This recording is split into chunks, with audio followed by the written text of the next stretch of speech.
اعوذ باللہ من الشیطان الرجیم بسم اللہ الرحمن الرحیم اللہم صلی علی محمد وعلی آل محمد کما صلیت علی ابراہیم وعلی آل ابراہیم انکا حمید مجید اللہم بارک علی محمد وعلی آل محمد کما بارکت علی ابراہیم وعلی آل ابراہیم انکا حمید الرحیم۔ میرے پیارے بھائیوں، بزرگوں، بچوں، دوستوں، آج کا موضوع حدیث پاک پیارے آقا صلی اللہ تعالیٰ علیہ وآلہ وسلم آپ کے سامنے پیش کرتا ہوں۔ بسم اللہ الرحمن الرحیم۔ سب سے بڑی جرات۔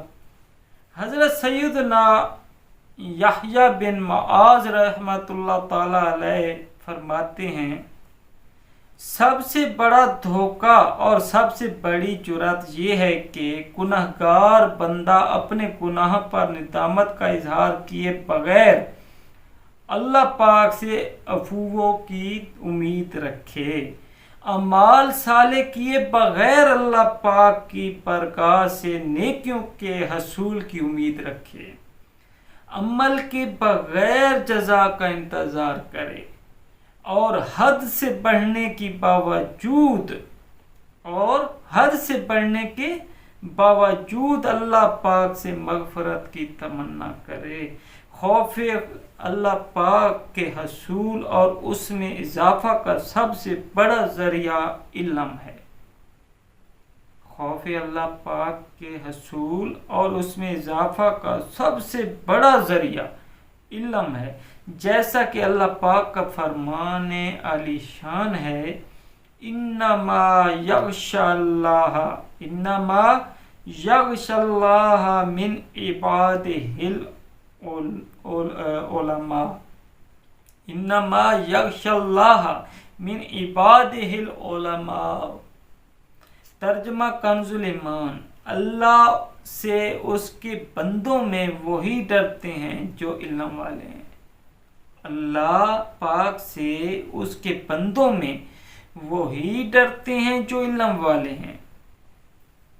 یہی وجہ ہے کہ علماء صحابہ کرام علیہم الرضوان اور ان کے بعد والے علماء کرام رحم اللہ تعالی پر اللہ پاک کا غلبہ رہتا، اللہ پاک کے خوف کا غلبہ رہتا، یہاں تک کہ حضرت سیدنا ابو بکر صدیق رضی اللہ تعالی عنہ نے ارشاد فرمایا، کاش میں کسی مومن کے سینے کا ایک بال ہوتا، کاش میں کسی مومن کے سینے کا ایک بال ہوتا۔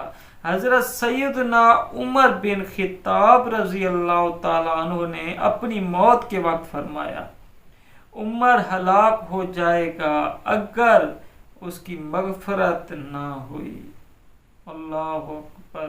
حضرت سیدنا عبداللہ بن مسعود رضی اللہ تعالیٰ عنہ نے ارشاد فرمایا، کاش مجھے مرنے کے بعد دوبارہ زندہ نہ کیا جائے۔ اللہ اکبر، مجھے مرنے کے بعد دوبارہ زندہ نہ کیا جائے۔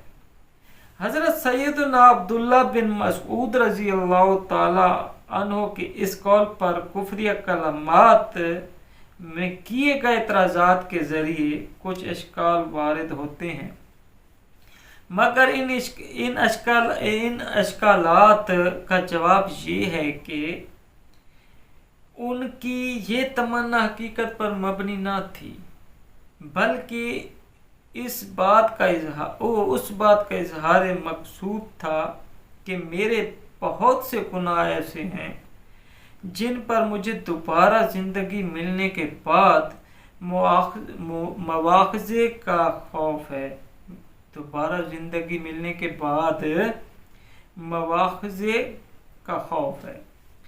حضرت عبداللہ بن عتبہ بن مسعود رضی اللہ تعالی عنہ سے روایت ہے، میں نے حضرت عمر بن خطاب رضی اللہ تعالی عنہ کو کہتے ہوئے سنا کہ رسول اللہ صلی اللہ تعالی علیہ وآلہ وسلم کی حیات ظاہری میں کچھ لوگ وحی کے سبب پکڑے جاتے، اب وہی بند ہو چکی، اب ہم تو ظاہر پر عمل کریں گے۔